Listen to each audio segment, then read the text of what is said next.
Welcome to my channel Mitra's kitchen. আর আমি আপনাদের শেয়ার করব ভেজ পকোড়া। রান্নার প্রসিডিউরটা খুবই সোজা। এই সেদ্ধ করা বাঁধাকপি আর গাজরের সাথে আমি সেদ্ধ আলুটা একটু চটকে নেব।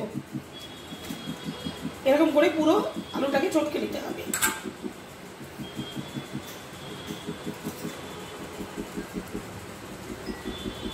এর মধ্যে দেবো আমি স্বাদ মতো লবণ,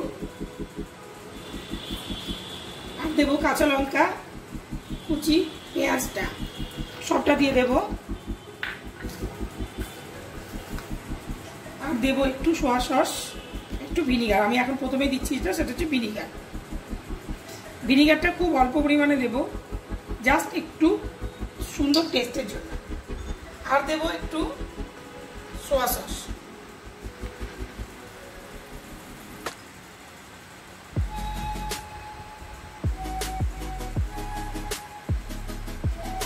দিয়ে আমি সুন্দর করে এটাকে মাখবো। বেসনটা রেডি করবো ভাজার জন্য। বেসনের মধ্যে আমি নেবো, এটা আমার ছোলার ডালের বেসন। ছোলার ডালের মটর ডালের বেসনও করতে পারেন, অসুবিধা নেই।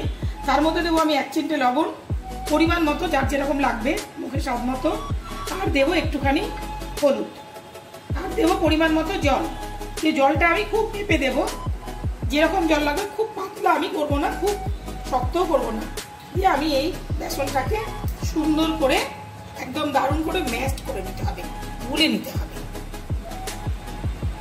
আপনারা চাইলে এই বেসনটার সাথে একটু কর্নফ্লাওয়ার মিশিয়ে দিতে পারেন। আমি একটু মিশিয়ে দিচ্ছি, তাহলে কি হয়, খেতে একটু আর একটু টেস্টি হয়। কর্নফ্লাওয়ারের টেস্টটা ওর সাথে থাকে, তাই বেসনের সাথে একটু পারলে 2 চামচ কর্নফ্লাওয়ার মিক্স করে নিই। আমি কিন্তু মিক্স করে নিলাম।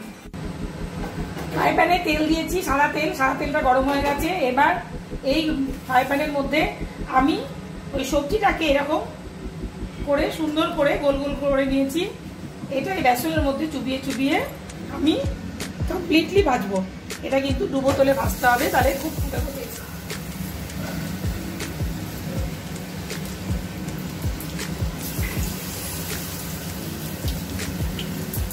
সুন্দর করে চুবিয়ে চুবিয়ে আমি তেলের মধ্যে ছাড়বো।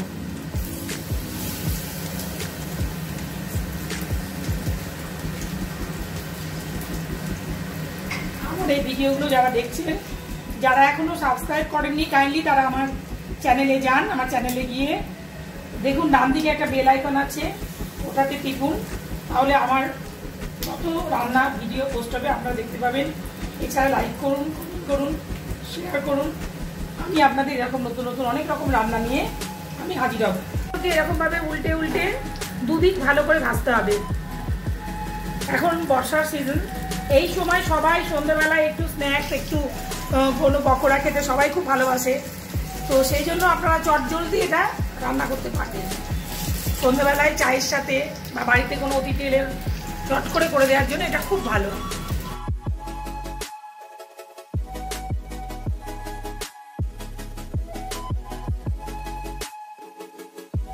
এরকম লাল লাল করে সুন্দর করে পকোড়াগুলোকে কিন্তু ভেজে নিতে হবে। পুরো ভীষণ মুচমুচে হবে খেতে, আর একটু মুচমুচে করেই কিন্তু ভাজতে হবে।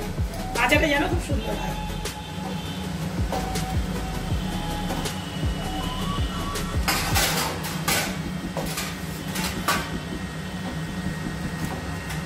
আমার ভেজ পকোড়া রেডি হয়ে গেছে। এবার এটাকে আমি একটু টমেটো কেচাপ সস দিয়ে সার্ভ করে দেব। আপনারাও এরকমভাবে রান্না করুন, সার্ভ করুন, আত্মীয় স্বজন বন্ধু বান্ধবদের খাওয়ান, খুব ভালো লাগবে। আর যারা আমার চ্যানেলকে এখনো সাবস্ক্রাইব করুননি, তারা সাবস্ক্রাইব করুন, লাইক করুন, শেয়ার করুন। আমি আপনাদের কাছে এরকম অনেক রকমের রান্না নিয়ে হাজির হব আবার।